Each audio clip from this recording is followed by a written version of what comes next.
Are you preparing for a case interview and need some last-minute help? Maybe you have a final round interview coming up in just a few days, or a big round of interviews this week. Whatever it is, at this stage of the game, there's only one thing that you can do to improve your chances of landing an offer, and that's expert out loud practice. Lucky for you, we have solutions. We have an amazing team of 25 McKinsey, Bain, and BCG coaches who are the world's foremost experts on acing the case interview, and they have availability to get you interview ready soon. You can purchase just 1 hour of coaching, you can purchase a 4-hour package, or go whole hog with our 8-hour black belt program, which not only includes the coaching, but a lot of amazing digital resources and drills and so much more. You can schedule your one-on-one Zoom session for as soon as 24 hours after purchase. So jump in today at the links in this episode's show notes. Oh, and by the way, if you're at a management consulted partner university, see your MC account for discounts on all of our coaching packages.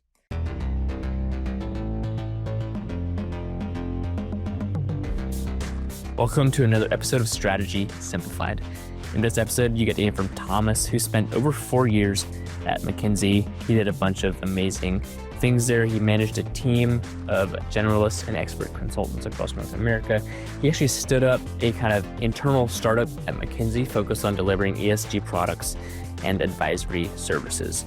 And in that, he oversaw the entire hiring process for that internal startup, from screening resumes to interviewing over 150 candidates. So he has a lot of experience on the other side of the interview and recruiting table, so to speak, at McKinsey.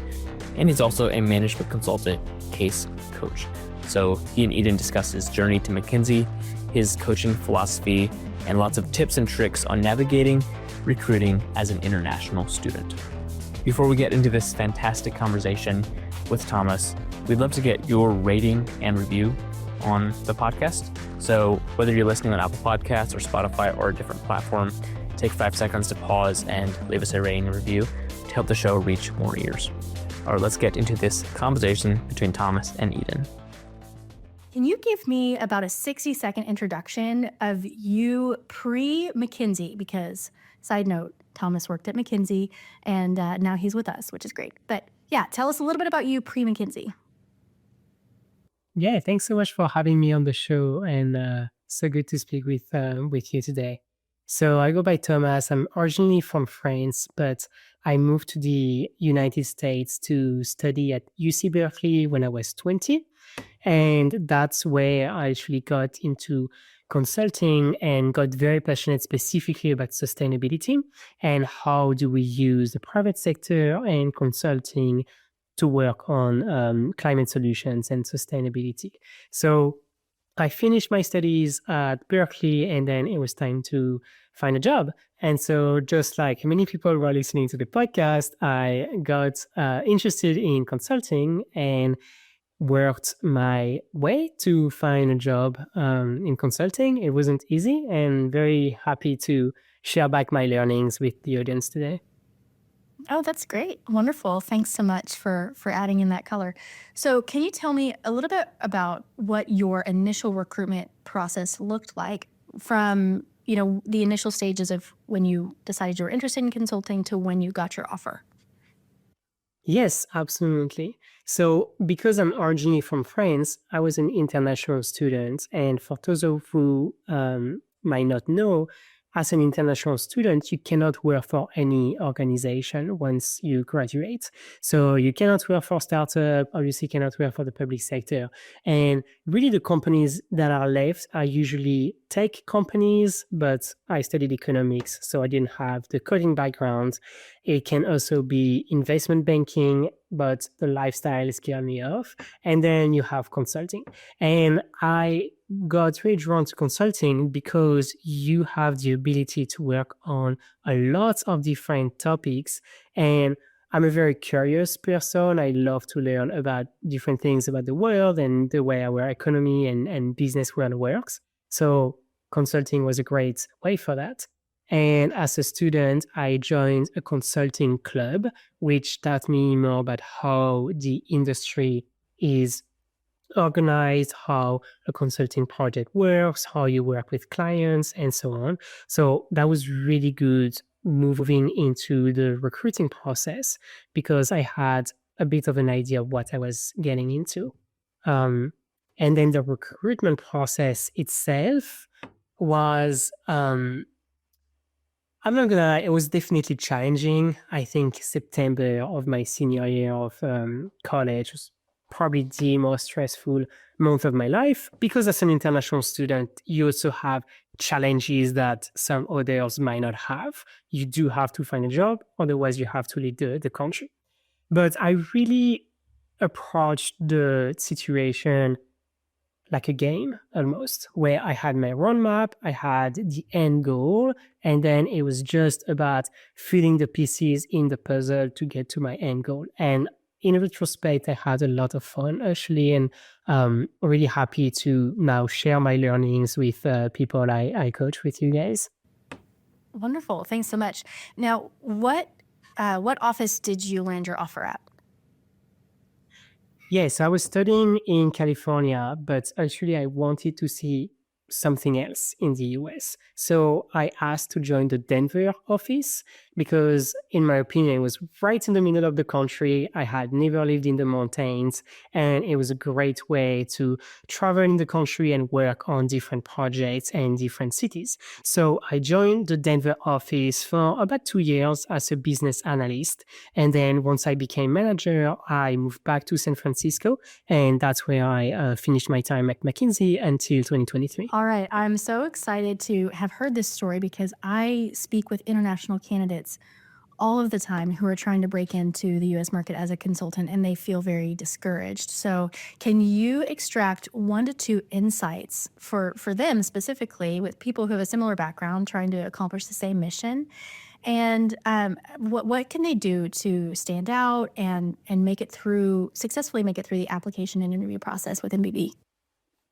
Yes, I think that's a great question because I had a lot of challenges and I'm really passionate actually about helping international students. So in my one-on-one sessions, I share a lot more with international students.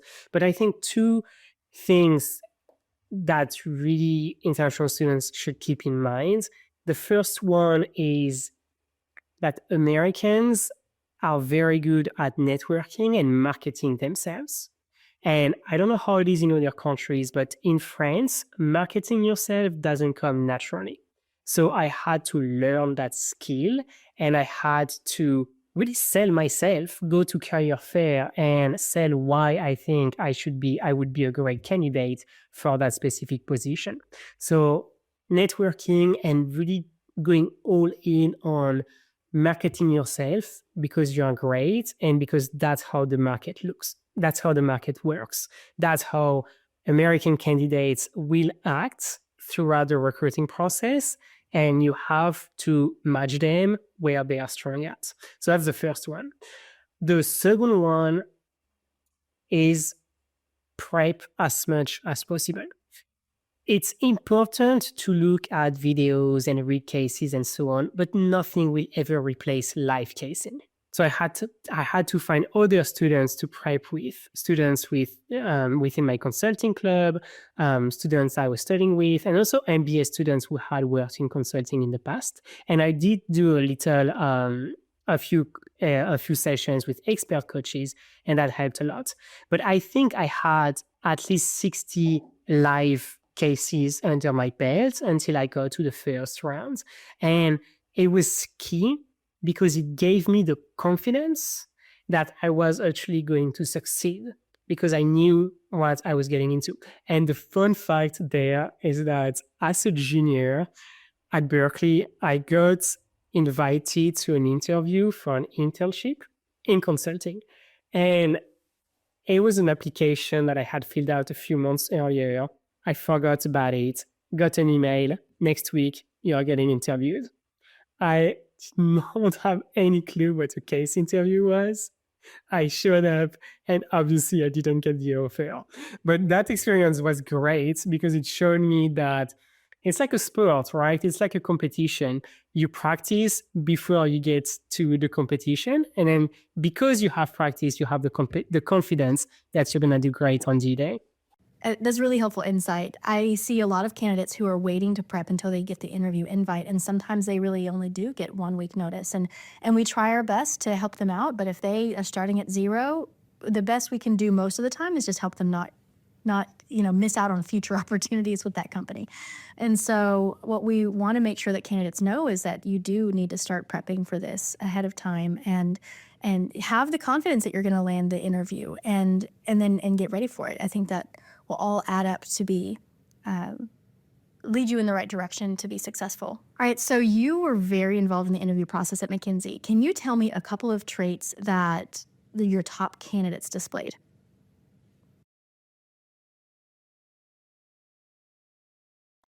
Yes, absolutely. And before I get there, a little bit of context.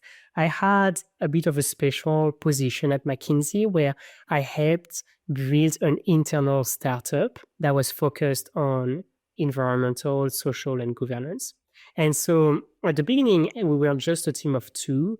And in slightly over a year, we built a team of 25. And we had to hire those people. Some of them were already employees of McKinsey, but I had to hire about 15 consultants.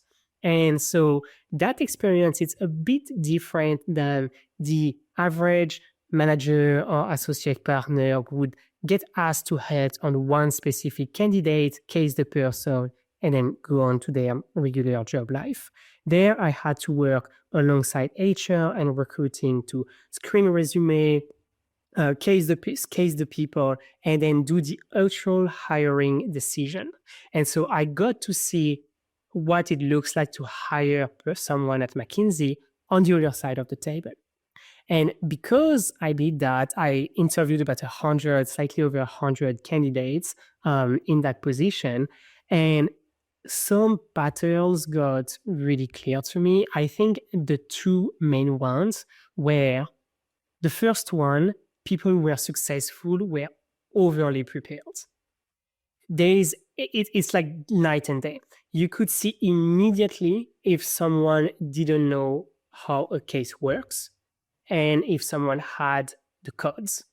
And if the person has the codes, it doesn't mean that they are smarter than the other person, but it means that they were willing to put in the work to land the job.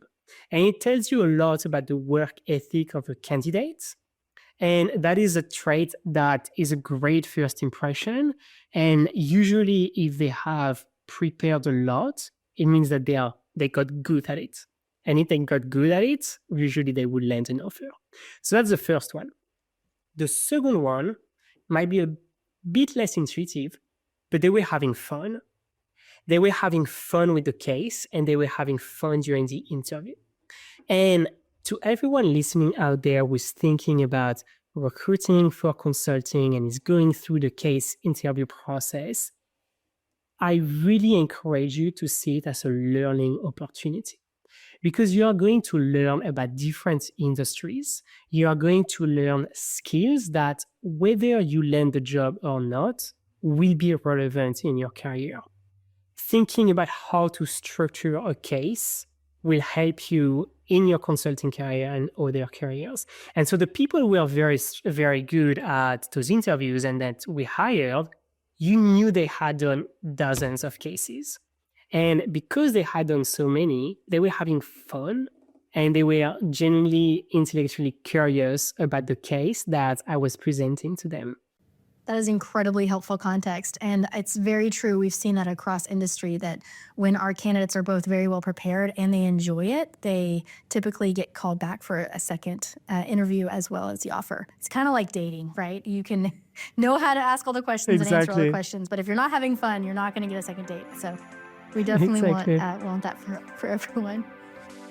What if you could find work that was meaningful, but didn't come with a standard toxic corporate workplace culture? At Palm Tree, we think we have exactly that, and our colleagues would agree. We're a consulting firm focused on the world of private equity and M&A. We do good work, and we're proud of that, but we also invest heavily into building a people-first culture. The investment in our people has resulted in high retention numbers across the firm since we started in 2010. If accounting, strategy, analytics, banking, and working with the world's smartest and kindest people sounds like the kind of work you'd enjoy, consider applying for a role at Palm Tree. Visit our careers page at palmtreellc.com or find the link in this episode's show notes for more information. All right. So, can you tell me a misconception about consulting that you have noticed, and something that you wish that our candidates knew?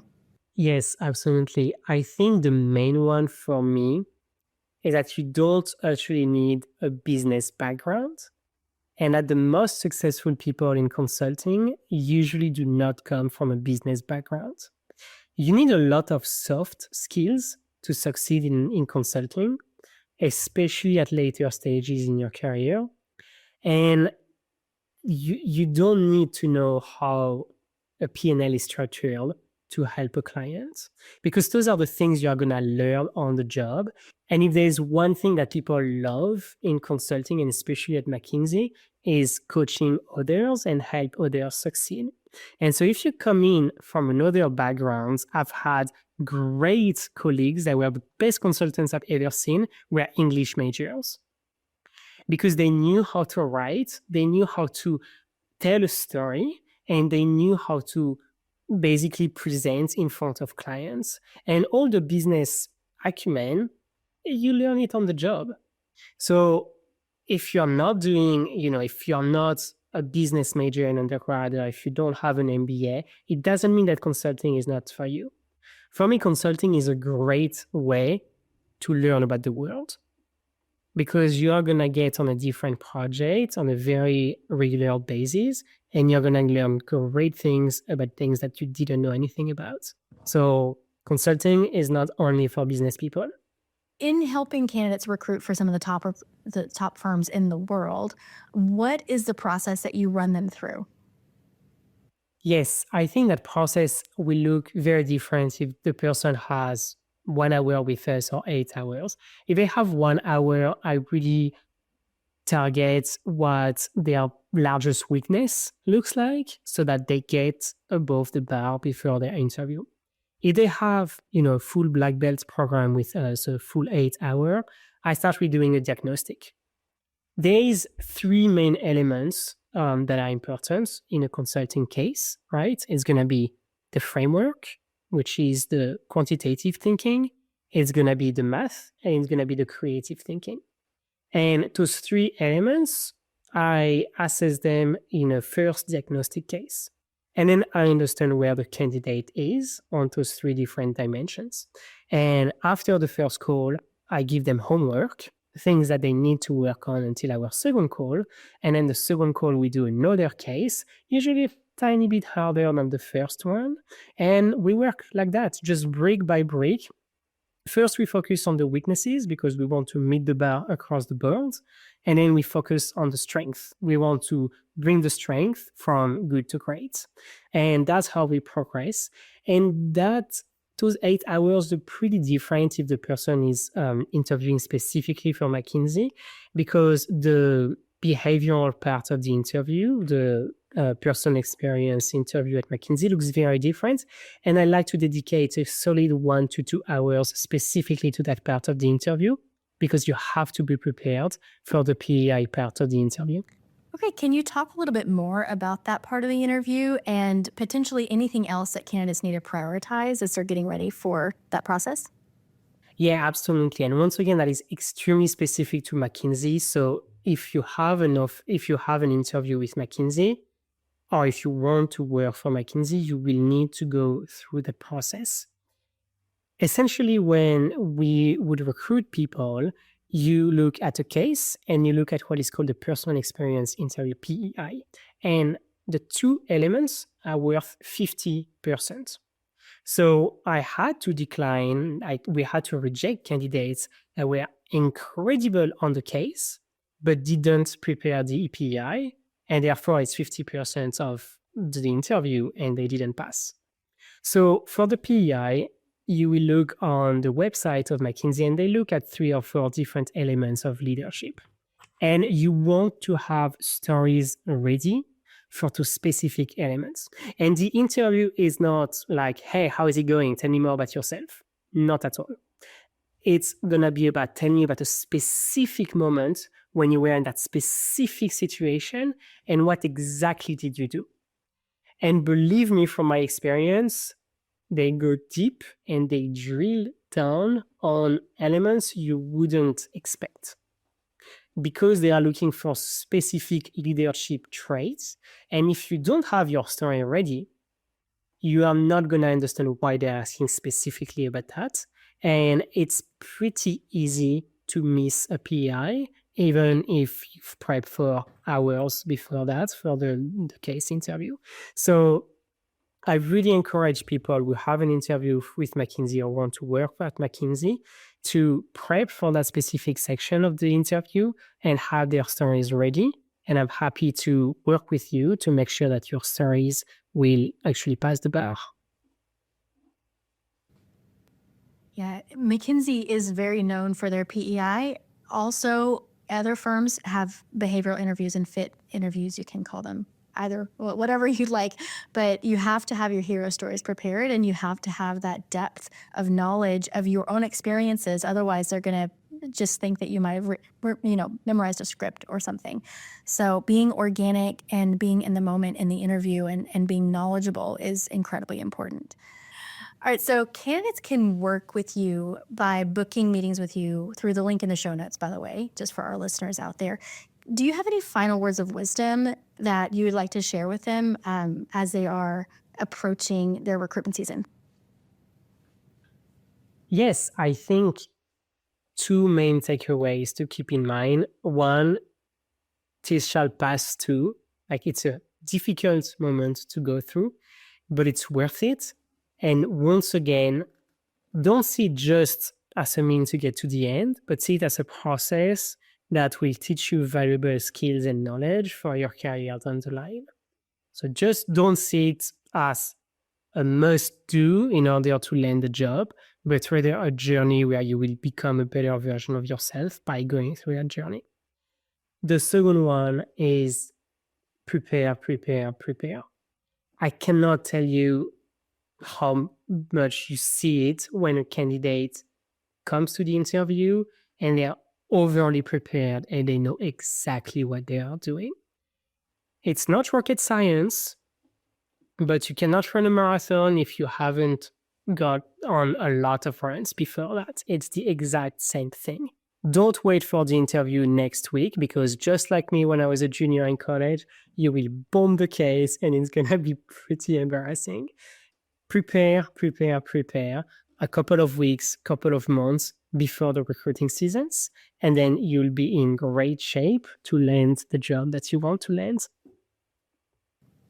Wonderful. All right, so let's move on and hear a little bit about some fun facts about you. Can you tell me your best travel story, whether that was inside of consulting or not? Yeah, that one is not gonna be inside of consulting. Actually, last summer, my partner and I, we built prototype solar-powered bikes, and we rode those bikes from San Francisco to New York City. That was really fun. It had never been done before, and we are doing it to advocate for clean energy and clean mobility. And it was great. We finished just in September, a couple of weeks ago, actually, just for New York Climate Week. And it was wild. It was wild. And you wouldn't believe it, but the problem-solving skills and the resiliency that I learned working in consulting helped us a lot throughout the project. Oh, that's awesome. I've never heard of anybody even attempting something along those lines. So that's fun. So you actually built the solar powered bikes. Yeah, well, the bikes themselves, we had a partnership, but we built the structure around it with the solar panel and the wiring and the battery.